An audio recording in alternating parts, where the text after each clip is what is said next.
taking off the old red shield. And then replacing it with Her Majesty's shield.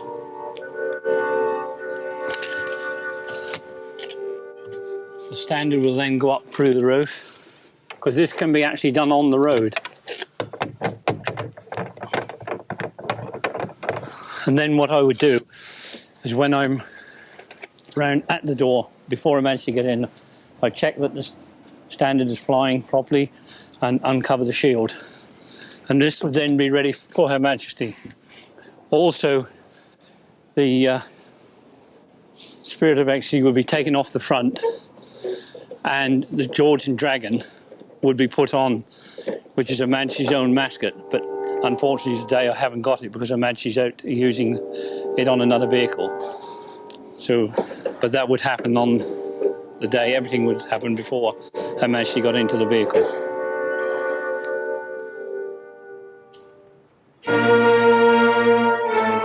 Built in 1948 for the young Princess Elizabeth, this Rolls-Royce is the oldest of 5 that served the royal household.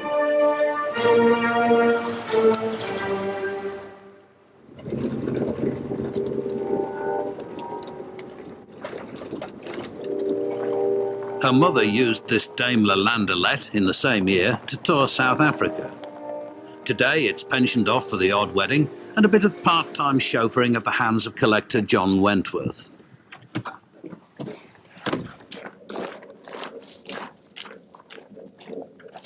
Ushered into the back seat where the Queen Mother once sat is today's passenger, Debbie Callingham, daughter-in-law of the infamous Lady Docker.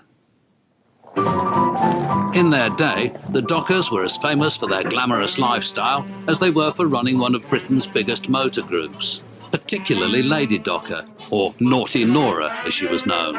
She said be expensive, and that's why she loved Daimlers so much, you know, because they were expensive. The thing was that she brought a bit of light into the 50s. She made people think, oh yeah, there is still fun about, you know, after dreary war years. All Castleford was out as a gold-plated Daimler drove by. This luxurious transport brought Lady Docker to a marbles match in aid of the British Empire Cancer Relief Fund. She was leading her team against a group of local factory girls. Yes, whether it's Monte Carlo or marbles, Lady Docker's a star performer. She certainly was. She even became Britain's marbles champion.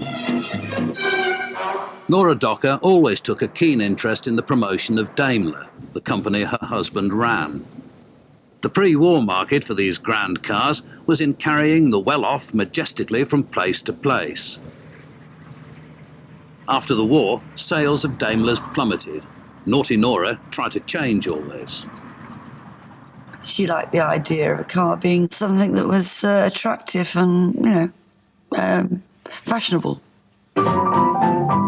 Each year, the Dockers commissioned a brash new Daimler for their own use.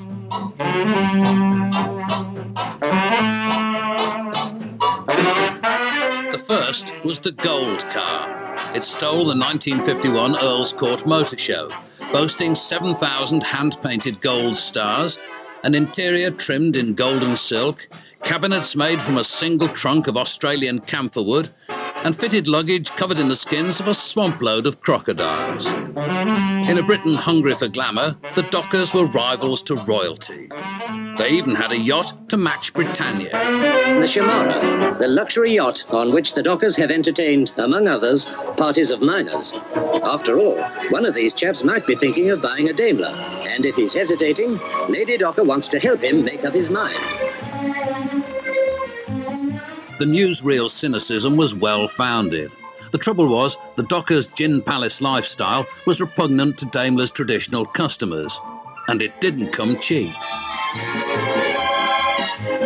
OK, they went through £5 million in 2 years in the 50s, which is quite a lot of money. It was such a dull, grey sort of period of time that it appeared to be vulgar. I don't think the cars were vulgar at all. I think the cars were brilliant. Brilliant the cars might have been, but their opulence was somehow out of keeping for holders of a royal warrant. The reason that the Royals changed from Daimlers to Rollses was because of the Dockers. They didn't want, you know, a car that was anywhere attached to some woman as she was. After 5 over-the-top cars, the shareholders finally rebelled when Nora spent £8,000 on dresses for the Paris Motor Show. She called it advertising. The shareholders, it seems, are ungrateful. They prefer more orthodox advertising. And in spite of the Dockers' eloquence, they confirm the sacking. The Queen Mum and Nora both loved Daimlers. Despite the acrimonious sacking, the Queen Mother, a fan of Daimlers since pre-war days, kept faith.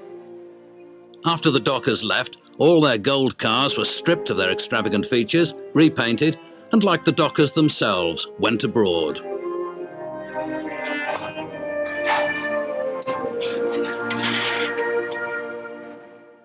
John Wentworth is a big fan of ex-Royal Daimlers. He's got 12, but they're not all kept in the manner to which they were accustomed. These remains are not royal. Known as the Golden Zebra car, this was the last Docker Daimler ever built.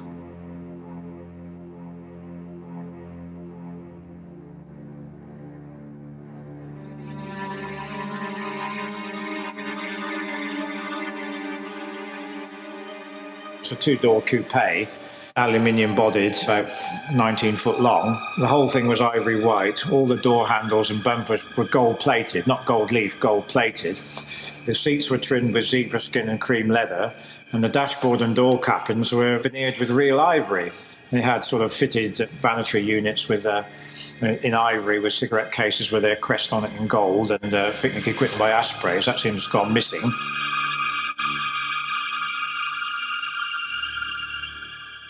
Even the Golden Zebra's chassis was painted in ivory white. I got it back from California, where some gentleman had had it for 16 years and done 700 miles on it. So I'm hoping to be able to restore it back to its original condition, which could be quite difficult because when it was made, it basically cost the price of 6 houses to build it. Part of that hefty price was the gold-plated fittings. Sir John was quite chuffed to hear from an antique dealer who, 20 years before, had bought a box full of tarnished car parts.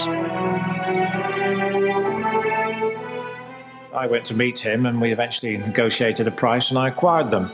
And they are the original lights that went on this car. It cost me £2,000. They looked sort of tarnished to me, and I thought, well, how do we clean gold? So a friend of mine is a jeweller, and apparently there's a little sort of bath, and it cleans up jewellery. So I borrowed this from him and tentatively put 2 headlights in and switched it on and stood back for 20 minutes. And then I lifted one out, and it looked as though all the gold plate was peeling off. I thought, no, someone's had it 24 years, and I've destroyed it in 5 minutes or 20 minutes. But then I found out it wasn't that. They'd actually been lacquered. And what was coming off was the lacquer or the varnish. So get that off, and they were beautifully gold-plated and they were unmarked. So we sort of finished all that job off, and they look marvellous now.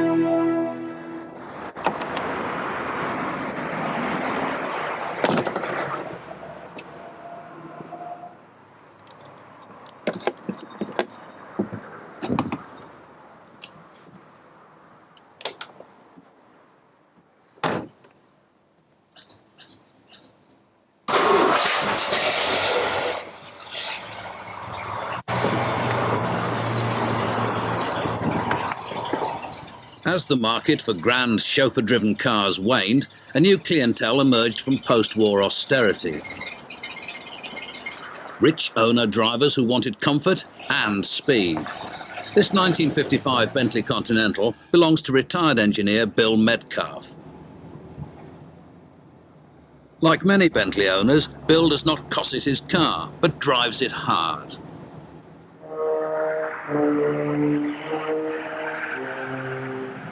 It is a sporting Bentley. It's a sports saloon, in other words. So it has some characteristics, but it's a compromise. You've got incredibly sure suspension, which allows for high speed. It handles well at high speed. On the other hand, you have comfort.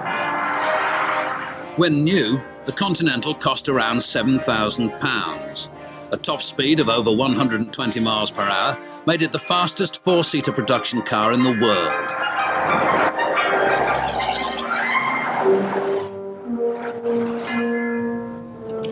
It was specifically designed for continental motoring, and in them days, of course, speed limits weren't like they are today. So you could buy this car, look at Paris, Milan, or St. Petersburg, and you could drive there, providing you had the right documents. In the 1950s, the Continental, with less chrome than many of its contemporaries, looked Spartan in appearance, and its shape was about more than just style. It was developed in a wind tunnel, and its drag forces are much less. The shape is not just because it looks nice, it is functionable for a high speed of, say, 120, 130 miles an hour. Wherever you go, people do admire it, therefore it's a British ambassador. Over the last few years, Bill's Bentley has done 80,000 miles all over Europe.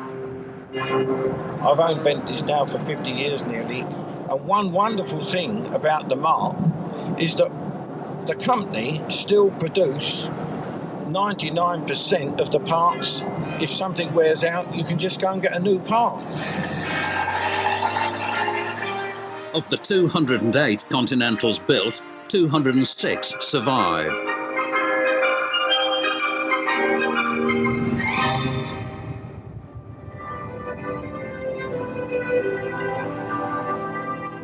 This glittering car was a rival for the sleek Continental. In contrast to the Bentley, the Armstrong Siddeley Star Sapphire positively sparkles with chrome.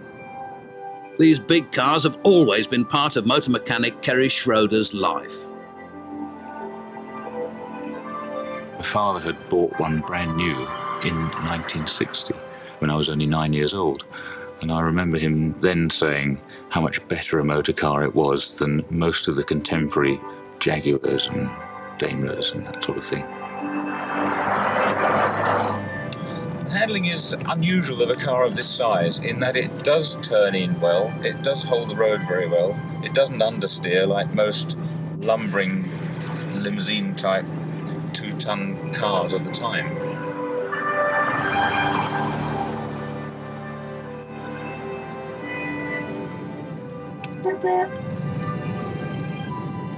The transmission is very well suited to the engine, so it gives you a huge spectrum of torque and flexibility. There's no need to change down, it'll stay in top. Kerry acquired the car that he drives today in 1977, though he once had the chance to salvage his father's actual car. I, in fact, managed to buy the car back in 1972 for a mere £50. Although it did drive, it was fairly rotten. There was a great deal wrong with it. It was a bit ragged, and I hadn't got the knowledge that I later found out I would have needed to have restored that car. And so I moved it on. I sold it for what I'd got it for, and I believe it ended up on the Bangor racing track. Though Kerry was unable to prevent his father's car meeting a sad end, his enthusiasm for the marque remained undiminished. I think it's very important to have style and chrome and two-tone paintwork, all of which help a car to have a presence, and I think this car has a magnificent presence. If you look at the shape of the side lights, for example, these are a standard Lucas side light, but they were only, as far as I know, used by Armstrong Siddeley and Jaguar on their XK120. But do you notice how the shape of them enhances the shape and the flow of the wing? I think they look beautiful just on the top there. The headlights are actually out of an earlier model, and this is one thing that I inherited from my father. He, when he ordered his new car, asked the factory to fit the earlier type of headlights with these little King of the Road pods on top, because it just looks nicer from the driver's point of view, and the earlier 3-star headlamps as well are a better looking light. Lots of chrome all over the front of the car. The Sphinx, which is the mascot of Armstrong Siddeley, has been for years and years, sits proudly on the top of the bonnet there, and again looks fabulous from the driver's seat as well as from outside. It's a nice way to point your eye down the road.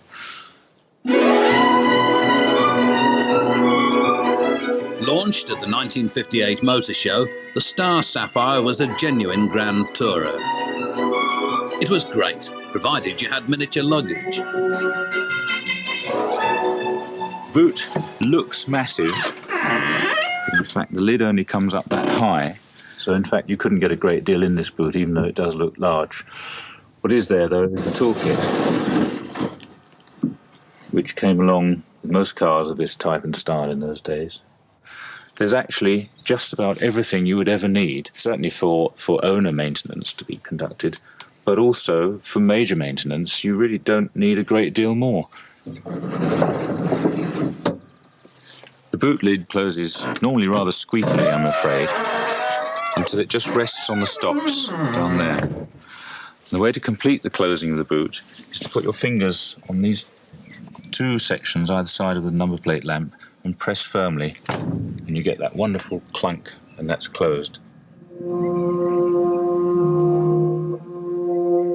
The Star Sapphire, with its thirsty 6-cylinder 4-litre engine and lounge-like interior, was a car with features redolent of another era.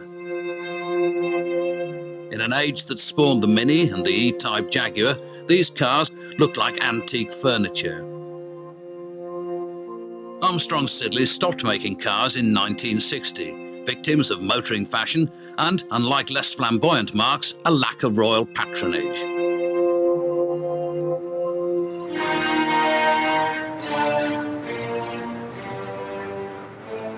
Few chauffeur-driven limousines now have a real working life.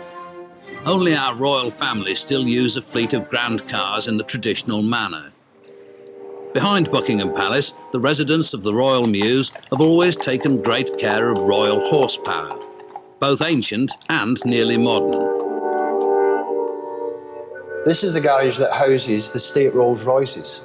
We have, in fact, positions in here for 5 of them, and as you can see, number 2 Rolls Royce is away at this present moment. It just shows you the workings of this place. They're in and out of the garages all the time. The cars themselves are actually basic standard Rolls Royces. However, a Rolls Royce is not a basic car. It's a beautiful piece of engineering, and they're special for the job that they do more than the vehicle themselves. When they go on state occasions, they look absolutely magnificent when they're all sort of dressed up, ready for a parade. With the arrival of Her Majesty and Prince Philip, all 2,000 guests are finally assembled. Her Majesty has got standard Rolls Royces with no extra gizmos or whatever, just a straightforward working vehicle. Stark simplicity and high-quality materials give these cars a confident dignity. If you are transported in a car like this, it says you are important, not the car. The lords in waiting would go to the airport to welcome senior officials in from other countries on behalf of Her Majesty. The state cars actually belong to the state. The cars themselves don't have any number plates on them at all. The reason for this is because they are not privately owned vehicles. They belong to the country. The country acquired this Rolls-Royce Phantom 4 in 1948. Known as Number 5, it is being driven by former Staff Sergeant and now Queen's head chauffeur, Joe Last. For any of the 8 royal chauffeurs, care of the car is every bit as important as driving. The day-to-day running, is what I would do is go around and check the vehicle, lights, tyres, etc. Opening the bonnet. No, bonnet goes over. Making sure he doesn't go right over and bend. Checking dipstick, checking the oil. Visually walk around, checking the radiator. Make sure it's topped up with water. Also checking fan belt, make sure it's not come loose. Visual check to make sure all leads, everything is okay. Check to make sure the water bottle's full up. Hoses, everything looks okay. No leaks, nothing anywhere. On it. Closing the bonnet. making sure it's secure. Walking around checking the tyres, checking all lights, make sure nothing's broken. Wing mirrors. And in the back, actually, as I can show you, I'll just get the bits out of the side, which are in here. This opens. This key actually opens the boot, which is different to any other press button boats on modern day cars.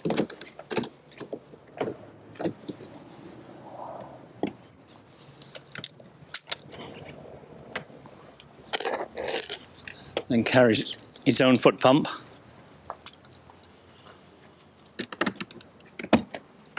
And underneath here you can see actually a complete toolkit. In the boat we have a complete rebuild for the engine if necessary.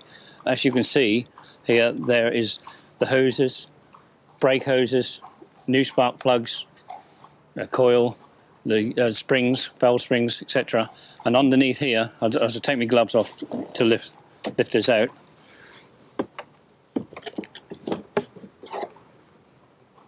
Underneath here we have everything else that would be needed. Jubilee clips, new wiper blades, gaskets, and everything that's needed for a roadside overhaul.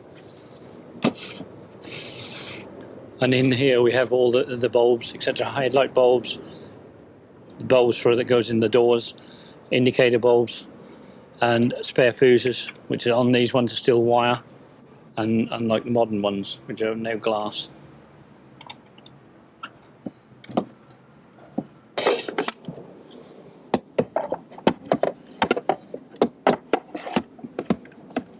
The thing is, they're all precision made, so it's everything fits exactly, so that there's no rattling around in the boat. King George VI, the Queen's father, always travelled with his personal mechanic. But today the prospect of Her Majesty sitting on the verge while Joe last fixes the car seems unlikely. Though it must be comforting to know one's toolkit is up to the job, it will be a spare car, rather than a boot full of spares, that handles any breakdown. While previous attempts to make big cars brash and fashionable have come and gone, the austere dignity of the Royal Fleet ensures their survival, to remind us of the tradition of all Britain's grand cars.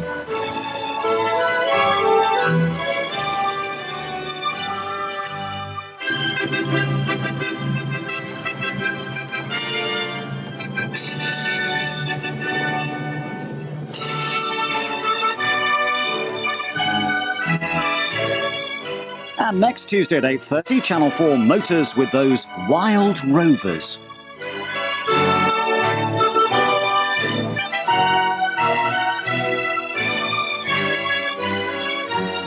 As her car departed, the Queen left behind a memory of a splendid occasion, which was greatly appreciated by all those privileged to be present.